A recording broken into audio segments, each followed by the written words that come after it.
ಇದೇ ಸೋಮಶೇಖರ್ ರೆಡ್ಡಿ, ಇದೇ ಕರುಣಾಕರ್ ರೆಡ್ಡಿ, ಇದೇ ಶ್ರೀರಾಮುಲು ಇವೆಲ್ಲರೂ ಸೇರ್ಕೊಂಡು ಶ್ರೀರಾಮುಲು ಪಾಂಡಿಲ್ಲ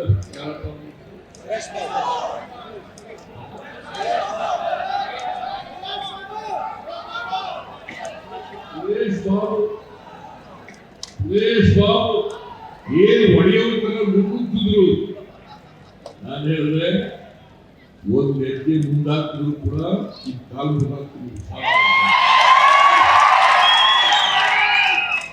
ನಾನು ಈ ಬಳ್ಳಾರಿ ಬಾಬು ಗಟ್ಟಿಗೆ ಹೇಳ್ತಿದ್ರು,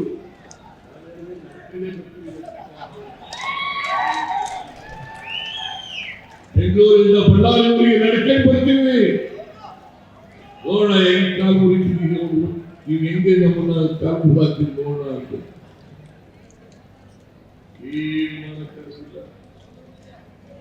ಅಧಿಕಾರ ಕಳ್ಕೊಂಡು ಇಲ್ಲಿ ಬಂದು ಕೂತ್ಕೊಂಡು ಸಂಡೂರನ್ನ ರಿಪಬ್ಲಿಕ್ ಆಫ್ ಸಂಡೂರು ಮಾಡಲಿಕ್ಕೆ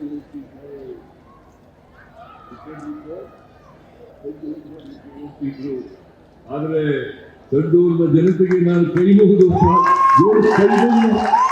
ನಮಸ್ಕಾರ ಮಾಡ್ತೇನೆ.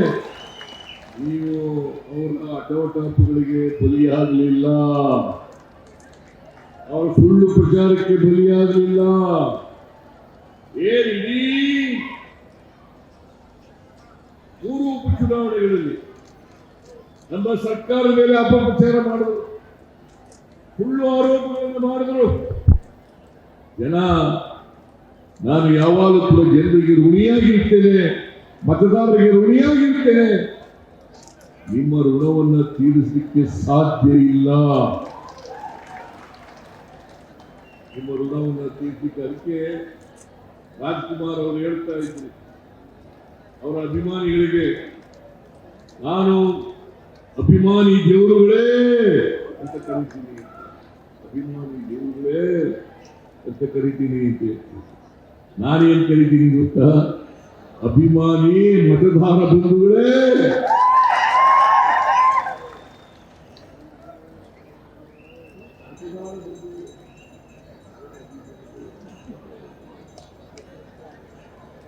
ಮತದಾರ ದೇವರ ಅಭಿಮಾನಿ ದೇವರುಗಳೇ, ಮತದಾರ ದೇವರುಗಳೇ. ನೀವೆಲ್ಲ ನಿಮ್ಮಿಂದ ಅಲ್ವಾ ನಾವು ಅಧಿಕಾರದಲ್ಲಿ ಉಳಿಬೇಕಾದ್ರೆ ಇವತ್ತು 136 ಸ್ಥಾನಗಳನ್ನು ಗೆದ್ದಿದೆ. ಕಳೆದ ವಿಧಾನಸಭಾ ಚುನಾವಣೆಯಲ್ಲಿ 136 ಸ್ಥಾನಗಳನ್ನು ಗೆದ್ದಿದ್ದು.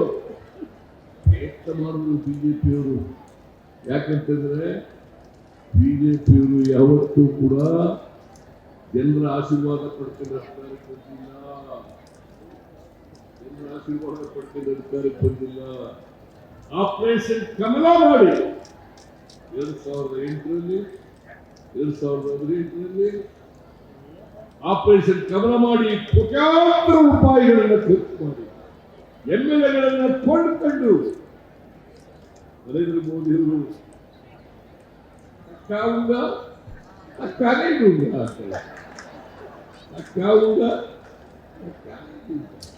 ನಾನು ಕೇಳ್ತೀನಿ, ನರೇಂದ್ರ ಮೋದಿಜಿ ಇಷ್ಟೊಂದು 17 ಜನ MLAಗಳನ್ನು ಕೊಂಡ್ಕೊಂಡ್ರಿ, 2008ರಲ್ಲಿ 10 ಜನ MLAಗಳನ್ನು ಕೊಂಡ್ಕೊಂಡ್ರಿ, ಕೋಟ್ಯಾಂತರ ರೂಪಾಯಿಗಳನ್ನು ಖರ್ಚು ಮಾಡಿದ್ರಿ. ಎಲ್ಲಿಂದ ಬಂತು ಹಣ? ಅದು ಲಂಚದ ಹಣ ಅಲ್ವಾ? ಲಂಚದ ಹಣ ಅಲ್ವಾ? ನೀವು ಪ್ರಾಮಾಣಿಕತೆ ಬಗ್ಗೆ ಮಾತಾಡಲಿಕ್ಕೆ ಯಾವ ನೈತಿಕ ಹಕ್ಕಿದೆ ಅಂತಕ್ಕಂಥದ್ದನ್ನ ಇವತ್ತು ನೀವೆಲ್ಲರೂ ಕೂಡ ಕೇಳಬೇಕಾಗ್ತದೆ. ಯಾವತ್ತೂ ಕೂಡ ಬಿಜೆಪಿಯವರು ಸುಭದ್ರ ಸರ್ಕಾರವನ್ನು ಕರ್ನಾಟಕದಲ್ಲಿ ಕೊಟ್ಟಿದ್ದಾರೆ. ಯಾವತ್ತಾರು ಕೊಟ್ಟಿದ್ದಾರೆ ಸುಭದ್ರ ಸರ್ಕಾರವನ್ನು? 2008ರಲ್ಲಿ ಸುಭದ್ರ ಸರ್ಕಾರ ಕೊಡಕ್ಕಾಗಲಿಲ್ಲ. 3 ಜನ ಮುಖ್ಯಮಂತ್ರಿಗಳಾದರು. 2019ರಲ್ಲಿ ಅಧಿಕಾರಕ್ಕೆ ಬಂದಾಗ ಸುಭದ್ರ ಸರ್ಕಾರ ಕೊಡಕ್ಕಾಗಲಿಲ್ಲ. 2 ಮುಖ್ಯಮಂತ್ರಿಗಳಾದರು. ನಾವು 2013ರಲ್ಲಿ ಅಧಿಕಾರಕ್ಕೆ ಬಂದಾಗ 121 ಜನರನ್ನು ಗೆದ್ದು 2023ರಲ್ಲಿ 36 ಸ್ಥಾನಗಳನ್ನು ಗೆದ್ದು ನಾವು ಸುಭದ್ರ ಸರ್ಕಾರವನ್ನು ಕೊಡುತ್ತೇವೆ. ಈಗ ಕಾಯ್ತಾ ಇದ್ದಾರೆ ಸಿದ್ದರಾಮಯ್ಯನವರ ಸರ್ಕಾರ ಬಿದ್ದೋಯ್ತದೆ. ಏನು ವಿಜೇಂದ್ರ, ಅಶೋಕ, ಕುಮಾರಸ್ವಾಮಿ ಏನು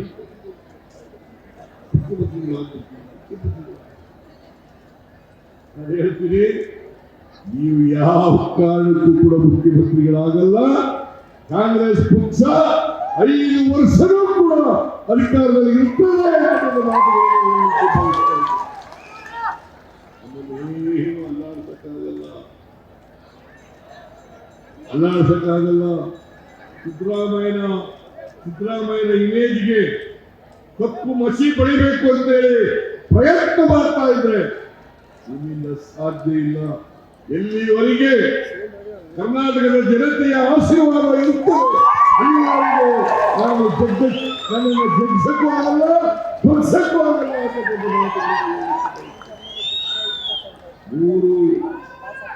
ಮೂರು ಉಪಚುನಾವಣೆಗಳನ್ನು ಗೆದ್ದಿದ್ದೀವಿ. ಸಂಡೂರಿನಲ್ಲಿ ಸಿದ್ದರಾಮಯ್ಯ ಗೆದ್ದಿದ್ದೀವಿ.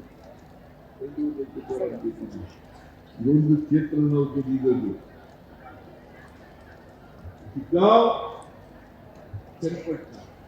ನಾವು ಗೆದ್ದಿಲ್ಲ. ಅಲ್ಲಿ ಗೆದ್ದಿದವರು ಯಾರು? ವಿಷ್ಣು ಕುಮಾರಸ್ವಾಮಿ ಈಗ ಕೇಂದ್ರದ ಸಚಿವ. ಅವ್ರ ಮಗನ್ನೇ ಕ್ಯಾಂಡಿಡೇಟ್ ಮಾಡಿದ್ರು. ಶಿಗ್ಗಾಂವಲ್ಲಿ ಗೆದ್ದಿದ್ದವರು ಯಾರು? ಬಸವರಾಜ ಬೊಮ್ಮಾಯಿ. ಅವ್ರ ಮಗನೇ ಕ್ಯಾಂಡಿಡೇಟ್ ಮಾಡಿದ್ರು. 100 ಕೋಟಿ ರೂಪಾಯಿಗಳನ್ನು ಖರ್ಚು ಮಾಡಿದ್ರು. ಜನ ತೆಗೆದುಕೊಂಡಿರುವ ಜನ, ಶಿಗ್ಗಾಂವನ ಜನ ಅವರನ್ನು ತಿರಸ್ಕಾರ ಮಾಡಿ ಅವರು ಗೆದ್ದಿದ್ದಂತ ಕ್ಷೇತ್ರಗಳಲ್ಲಿ ನಮ್ಮ ಅಭ್ಯರ್ಥಿಗಳನ್ನು ಗೆಲ್ಲಿಸಿದರು. ತೆಲಪಟ್ಟಿನಲ್ಲಿ ಯೋಗೇಶ್, ಡಿ ಕೆ ಶಿವಕುಮಾರ್ ಮತ್ತು ಅವರ ತಮ್ಮ ಸುರೇಶ್ ಅವರ ಶ್ರಮನೂ ಕೂಡ ಇದೆ. ನಮ್ಮ ಕಾರ್ಯಕರ್ತರ ಶ್ರಮ ಇದೆ. ಶಿಗ್ಗಾಂವನಲ್ಲಿ 25 ವರ್ಷಗಳಿಂದ ನಾವು ಗೆಲ್ಲಕ್ಕಾಗಿರಲಿಲ್ಲ. 25 ವರ್ಷಗಳಿಂದ ನಾವು ಗೆಲ್ಲಲಿಕ್ಕಾಗಿರಲಿಲ್ಲ. ಅಲ್ಲೂ ಕೂಡ ಗೆದ್ದು ಈಗಲಾದರೂ ಬಿಜೆಪಿಯವರಿಗೆ ಹೇಳ್ತೀನಿ, ನಾನು JDSನವರಿಗೆ ಹೇಳ್ತೀನಿ, ಜನರ ಮನಸ್ಸನ್ನ, ಜನರ ಆಲೋಚನೆಯನ್ನು ಅರ್ಥ ಮಾಡ್ಕೋಬೇಕು ಅಂತ ಹೇಳಿ ನಿಮಗೆ ಹೇಳಲಿಕ್ಕೆ ಬಯಸ್ತಾರೆ. ಮುಂದೆ ಯಾರು ಸುಳ್ಳು ಹೇಳೋದು ಬಿಡಿ, ಸುಳ್ಳು ಆರೋಪಗಳನ್ನು ಮಾಡೋದು ಬಿಡಿ, ಸುಳ್ಳು ಭ್ರಷ್ಟಾಚಾರದ ಆರೋಪಗಳನ್ನು ಮಾಡೋದು ಬಿಡಿ, ಸುಳ್ಳು ಅಪಪ್ರಚಾರಗಳನ್ನು ಮಾಡಬೇಕಂತಂದ್ರೆ ಬಿಡಿ. ನಿಮ್ಗೇನಾದ್ರು ಮಾನ ಮರ್ಯಾದೆ ಏನಾದ್ರು ಇದ್ದು ಇನ್ನು ಮುಂದೆ ಯಾರು ಕೂಡ ಸರ್ಕಾರ ಜೊತೆ ಸಹಕರಿಸತಕ್ಕಂಥ ಕೆಲಸವನ್ನು ಮಾಡಿ. ನಾವು ಪ್ರಜಾಪ್ರಭುತ್ವ ವ್ಯವಸ್ಥೆಯಲ್ಲಿ ಟೀಕೆ ಮಾಡಬೇಡ ಅಂತ ಹೇಳಲ್ಲ, ಟೀಕೆ ಮಾಡಿ, ಆದರೆ ರಚನಾತ್ಮಕವಾದಂಥ ಟೀಕೆಗಳನ್ನು ಮಾಡಿ ನಾವು ಅದಕ್ಕೆ ಉತ್ತರಿಸ್ತೀವಿ. ನಾವು ಉತ್ತರ ಕೊಡಲಿಕ್ಕೆ ತಯಾರಾಗಿದ್ದೀವಿ.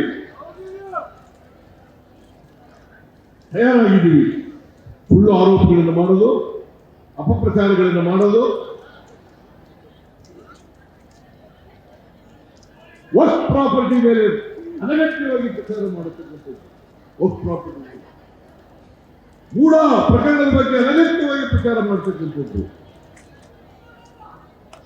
ವಾಲ್ಮೀಕಿ ಅಭಿವೃದ್ಧಿ ಭ್ರಷ್ಟಾಚಾರ ಆಗಿದೆ, ಅದಕ್ಕೆ ಮುಖ್ಯಮಂತ್ರಿ ಕಾರಣ ಆಗತಕ್ಕಂಥದ್ದು, ಎಲ್ಲ ಸುಳ್ಳು ಆರೋಪಗಳನ್ನು ಮಾಡೋದಕ್ಕೆ ಇವತ್ತು ನಿಮ್ಮ ಕಟ್ಟೆಯಲ್ಲಿ ಎಗರಾಗಿದ್ದೀರಿ. ನಾಚಿಕೆ ಆಗಲ್ಲ ನಿಮಗೆ. ನಾನು ಅದಕ್ಕೆ ಹೇಳಿದೆ, ಮಹಾರಾಷ್ಟ್ರದಲ್ಲಿ ನರೇಂದ್ರ ಮೋದಿ ಅವರು ಹೇಳಿದ್ರು, ಎಕ್ಸೈಸ್ ಡಿಪಾರ್ಟ್ಮೆಂಟ್ 700 ಕೋಟಿ ರೂಪಾಯಿಗಳನ್ನು ಸಿದ್ದರಾಮಯ್ಯ ಸರ್ಕಾರ ಕಲೆಕ್ಟ್ ಮಾಡಿ ಮಹಾರಾಷ್ಟ್ರ ಚುನಾವಣೆಗೆ ಖರ್ಚು ಮಾಡಿದೆ ಅಂತ ಹೇಳಿ ಹೇಳಿದ್ರು. ನಾನು ಹೇಳಿದೆ, ನರೇಂದ್ರ ಮೋದಿ ಅವರೇ, ನೀವು ಈ ದೇಶದ ಪ್ರಧಾನಮಂತ್ರಿಗಳು, ನೀವು ಸುಳ್ಳು ಹೇಳಬಾರದು.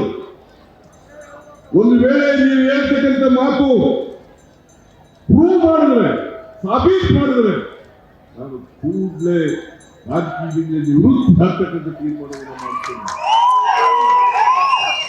ಇಲ್ಲದವರನ್ನು ಪ್ರೂವ್ ಮಾಡೋಕ್ಕಾಗದೆ ಹೋದ್ರೆ ನೀವು ಮಾಡಬೇಕು ಅಂತ ಹೇಳಿದೆ. ಹೆಸರೇ ಇಲ್ಲ, ಹೆಸರೇ ಇಲ್ಲ. ಹೇಗೆ ಸುಳ್ಳನ್ನ ಸತ್ಯ ಮಾಡಲಿಕ್ಕೆ ಹೊರಟಿದ್ದಾರೆ, ಅಪಪ್ರಚಾರವನ್ನು ಮಾಡ್ತಾರೆ. ನರೇಂದ್ರ ಮೋದಿ ಪ್ರಧಾನಮಂತ್ರಿಯಿಂದ ಹಿಡಿದು ಕರ್ನಾಟಕದಲ್ಲಿರ್ತಕ್ಕಂಥ ಬಿಜೆಪಿಯವರು ಸುಳ್ಳು ಪ್ರಚಾರವನ್ನ ಅಪಪ್ರಚಾರವನ್ನು ಮಾಡ್ತಕ್ಕಂಥದ್ದು ಇಲ್ಲೂ ಕೂಡ ಮಾಡುದು. ಹೊಸ ತುಕಾರಾಮ್ ಮೇಲೆ ಕೂಡ ಮಾಡುವುದು. ಯಾವುದು ಸತ್ಯ ಅಲ್ಲ, ಯಾವುದು ಸತ್ಯ ಅಲ್ಲ. ಈಗ ಅನ್ನಪೂರ್ಣ, ಶ್ರೀಮತಿ ಅನ್ನಪೂರ್ಣ ತುಕಾರಾಮ್ ಅವರನ್ನು ಗೆಲ್ಲಿಸಿದ್ದೀರಿ. ನಮ್ಗೆ ಇನ್ನಷ್ಟು ಶಕ್ತಿ ಬಂದಿದೆ. ಈಗ ನಮ್ಮ ಜವಾಬ್ದಾರಿ ಹೆಚ್ಚಾಗಿದೆ, ನಮ್ಮ ಜವಾಬ್ದಾರಿ ಹೆಚ್ಚಾಗಿದೆ. ಸಂಡೂರಿನಲ್ಲಿ ಸಂತೋಷ್ ಲಾಲ್ ತುಕಾರಾಮ್ ಮತ್ತೆ ಅನ್ನಪೂರ್ಣ ತುಕಾರಾಮ್ ಅವ್ರು ಏನು ಹೇಳ್ತಾರೆ ಆ ಎಲ್ಲ ಕೆಲಸಗಳನ್ನು ಕೂಡ ಮಾಡಿಕೊಡುತ್ತದೆ ನಮ್ಮ ಸರ್ಕಾರ ಅಂತೇಳಿ ಈ ಸಂದರ್ಭದಲ್ಲಿ ಬಯಸ್ತಾ ಇದ್ದಾರೆ. ಆಗ್ಬೋದಾ? ನಾವು ಗ್ಯಾರಂಟಿ ಯೋಜನೆಗಳನ್ನು ನಿಲ್ಲಿಸಿದೀವ. ನಾನು ಇವತ್ತು ಮತ್ತೆ ಸ್ಪಷ್ಟಪಡಿಸಲಿಕ್ಕೆ ಬಯಸ್ತೇನೆ. ನಾವು 2028 ಅಧಿಕಾರದಲ್ಲಿ ಇರ್ತೀವಿ. ನಾವು ಅಧಿಕಾರದಲ್ಲಿರುವವರೆಗೆ ಯಾವುದೇ ಗ್ಯಾರಂಟಿ ಯೋಜನೆಗಳನ್ನ ನಿಲ್ಲಿಸಲ್ಲ.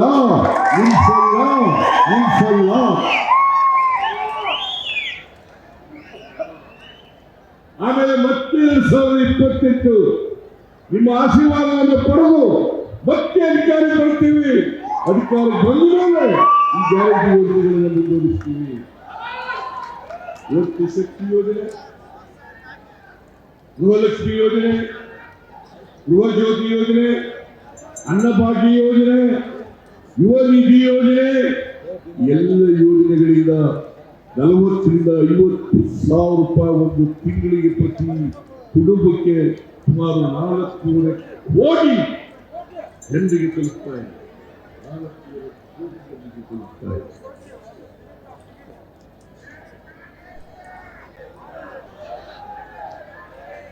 4 ಕೋಟಿ ವರ್ಷಕ್ಕೆ 50ರಿಂದ 60 ಕೋಟಿ ನಾವು ಕೊಡ್ತಾ ಇದ್ದೀವಿ. ಈ ಎಲ್ಲ ಗ್ಯಾರಂಟಿ ಯೋಜನೆಗಳಿಗೆ 56,000 ಕೋಟಿ ರೂಪಾಯಿಗಳನ್ನು ಶಿಕ್ಷೆ ಮಾಡ್ತಾ ಇದ್ದಾರೆ. ಅವರು ಅಭಿವೃದ್ಧಿ ಕೆಲಸದಲ್ಲಿ ದುಡ್ಡಿಲ್ಲ ಅಂತ ಹೇಳ್ತಕ್ಕಂಥದ್ದು ಸುಳ್ಳು. ಯಾವುದೇ ಸತ್ಯಾಂಶ ಇಲ್ಲ. ನಾವು ಅಭಿವೃದ್ಧಿ ಕೆಲಸಗಳನ್ನು ಮಾಡ್ತಾ ಇದ್ದೀವಿ. ಕೊಟ್ಟ ಮಾತಿನಂತೆ ಗ್ಯಾರಂಟಿ ಯೋಜನೆಗಳನ್ನು ಕೂಡ ಜಾರಿಗೆ ಬಂದಿದ್ದೀವಿ. ಯಾವುದಾದರೂ ಪಕ್ಷ ಕೊಟ್ಟ ಮಾತಿನಂತೆ ನಡ್ಕೊಂಡಿರ್ತಕ್ಕಂಥ ಪಕ್ಷ ಅದು ಕಾಂಗ್ರೆಸ್ ಪಕ್ಷ ಮಾತ್ರ. ಇತ್ತೀಚೆಗೆ ಬಳ್ಳಾರಿ ಆಸ್ಪತ್ರೆಯಲ್ಲಿ ಬಾಣಂತಿಯರು ಸುಮಾರು 5 ಜನ ಮೃತಪಟ್ಟಿದ್ದಾರೆ. ನಾನು ಮೀಟಿಂಗ್ ಮಾಡಿದೆ. ಮೀಟಿಂಗ್ ನಲ್ಲಿ ಕಳಪೆ ಔಷಧ ಕೊಟ್ಟದ್ರಿಂದ ಸಾವನ್ನಪ್ಪಿದ್ದಾರೆ ಅಂತೇಳಿ ಮೇಲ್ನೋಟಕ್ಕೆ ಗೊತ್ತಾಗ್ತಾ ಇದೆ. ಅದಕ್ಕೆ ನಾನು 2 ಲಕ್ಷ ರೂಪಾಯಿಗಳನ್ನು ಕೊಡ್ತೇನೆ ಅಂತ ಹೇಳಿ ಸತ್ತವರ ಕುಟುಂಬಗಳಿಗೆ 2 ಲಕ್ಷ ರೂಪಾಯಿ ಕೊಡ್ತೇನೆ ಅಂತ ಹೇಳಿದ್ದೆ.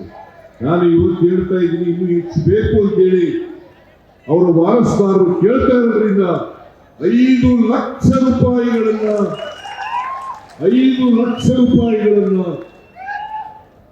ಸತ್ತವರ ವಾರಸುದಾರರಿಗೆ ಕೊಡುತ್ತೇವೆ ಅಂತಕ್ಕಂಥ ಮಾತುಗಳನ್ನು ಹೇಳಲಿಕ್ಕೆ ಬಯಸ್ತಾ ಇದೆ. ಅದರಿಂದ ನಮ್ಮ ಸರ್ಕಾರ ಜನಪರವಾಗಿರ್ತದೆ, ಬಡವರ ಪರವಾಗಿರ್ತದೆ, ದಲಿತರ ಪರವಾಗಿರ್ತದೆ, ಹಿಂದುಳಿದವರ ಪರವಾಗಿರ್ತದೆ, ಅಲ್ಪಸಂಖ್ಯಾತರ ಪರವಾಗಿರ್ತದೆ, ರೈತರ ಪರವಾಗಿರ್ತದೆ, ಮಹಿಳೆಯರ ಪರವಾಗಿರ್ತದೆ ಅಂತಕ್ಕಂಥ ಮಾತುಗಳನ್ನು ಹೇಳಿ ನಿಮ್ಮೆಲ್ಲರಿಗೂ ಮತ್ತೊಮ್ಮೆ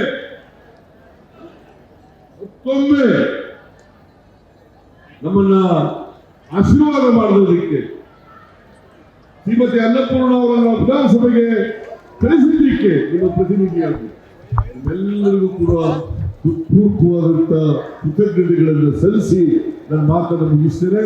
ಜೈ ಹಿಂದ್, ಜೈ ಕರ್ನಾಟಕ, ಜೈ ಕಾಂಗ್ರೆಸ್. ಗ್ಯಾರಂಟಿ ನ್ಯೂಸ್, ಸುದ್ದಿ ಖಚಿತ, ನ್ಯಾಯ ನಿಶ್ಚಿತ.